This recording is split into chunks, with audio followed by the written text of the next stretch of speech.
वो सिपाही हूँ जिसे जख्म लगे होते हैं ना, तो वो जख्मी होकर फिर लड़ने नहीं जाता। वो जख्मों को सूखने देता है, उसको ठीक होने देता है, फिर लड़ने जाता है। मैं 12 साल नहीं बोला, मेरे खिलाफ प्रोटेस्ट हुए, कोर्ट केसेस हुए, ये हुआ मैं नहीं बोला क्योंकि मैंने डिसीजन लिया था मुझे नहीं बोलना।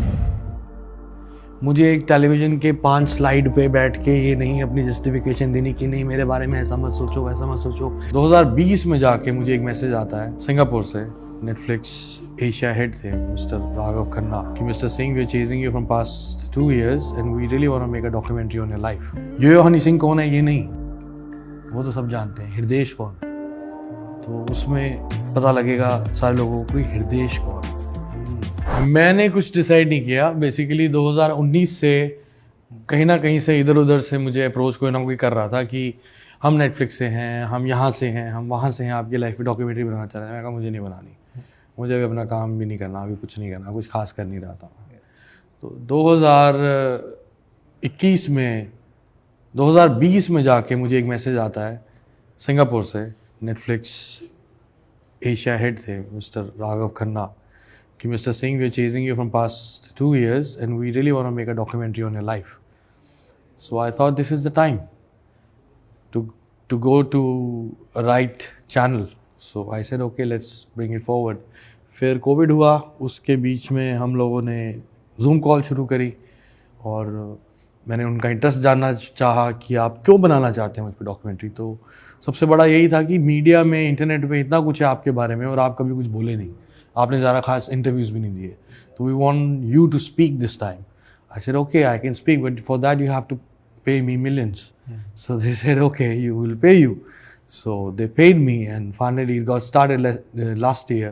Netflix started shooting the documentary last year and this year is gonna finish and gonna release in September or in October. Yeah. But throughout this journey जब आपने शूट किया इसके लिए, कभी बीच में ऐसा लगा कि मे बी क्या मैं सही कर रहा हूँ ये करके, क्या मुझे बोलना चाहिए, क्या मुझे शेयर करना चाहिए थ्रू दिस?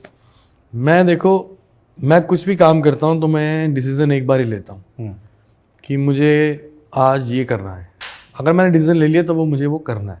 अगर मैंने डिसीज़न ले लिया मुझे ये नहीं करना तो नहीं करना। मैं 12 साल नहीं बोला, मेरे खिलाफ प्रोटेस्ट हुए, कोर्ट केसेस हुए, ये हुआ मैं नहीं बोला क्योंकि मैंने डिसीज़न लिया था मुझे नहीं बोलना।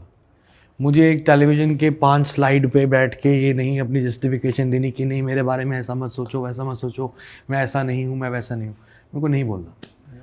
तो इस बारे मैंने डिसाइड किया ओके लेट्स स्पीक।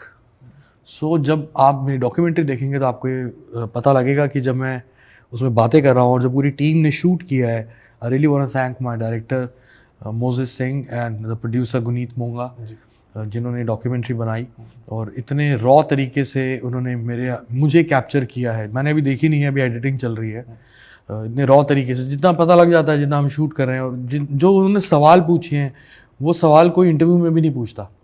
उन्होंने इतने डीप और इतने पर्सनल सवाल पूछे हैं और मैंने सबका जवाब दिया, सच बोला।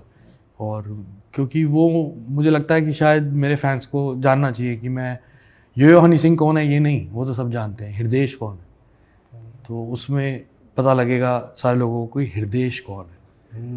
And we are also very excited for that. But जैसे आपकी प्रोड्यूसर है गुनीत मोंगा जी एंड उन्होंने अभी ऑस्कर जीता है इंडिया के लिए। सो जब वो देखा थोड़ा एक्साइटमेंट और बढ़ा? नहीं, गुनीत का मैं शुरू से फ़ैन रहा हूँ। गुनीत को मैं जानता हूँ गैंग्स ऑफ वासेपुर के वक्त से। तब से हमारी मुलाकात होती रही है 3-4 बार, ज़्यादा बार हुई है मुलाकात। और बहुत हार्ड वर्किंग लेडी हैं वो, और यकीन था मुझे कि वो कुछ ऐसा तो करेंगी। और बाई चांस एलिफेंट वाली मूवी डॉक्यूमेंट्री को एलिफेंट विस्पर्स को ऑस्कर मिला है। बहुत खुशी हुई मुझे कि क्योंकि हम परिवार बन गए हैं 1 साल के अंदर ना, डॉक्यूमेंट्री शूट करते करते। हम लोग साथ रहे हैं, साथ खाए हैं, साथ हंसे हैं, साथ सब कुछ किया है।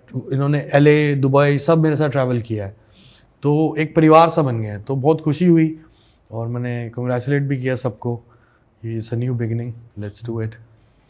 Courage comes from my background, my mother and my father, my sister, and I belongs to a very low middle class family from Karampura, New Delhi city, where I grew up. And उस area में 80s में 90s में रहना ही बहुत बड़ा courage था, क्योंकि that was just like a pind, like a village at that time. It was not that much developed और इतनी facilities नहीं थी। कहने को वो दिल्ली शहर था, लेकिन बहुत पीछे था एरिया वो। तो करेज तब से थी और करेज शुरू से रही है। मुझे लगता है आई थिंक मेरे अंदर अगर मुझे कुछ अपने में मजबूती लगती है तो वो यही लगती है कि मैं थोड़ा सा करेजियस हूँ, और किसी का एक गाना चल जाए तो उसी तरह के 40 गाने बनाने लग जाता है। मेरा अंग्रेज़ी बीट चला तो मैंने अंग्रेज़ी बीट जैसे 40 गाने नहीं बनाए। मैंने लुंगी डांस बनाया, लुंगी डांस बना तो मैंने वही साउथ इंडियन बीट पे 40 गाने नहीं बनाए। मैंने ब्लू आइज़ बनाया।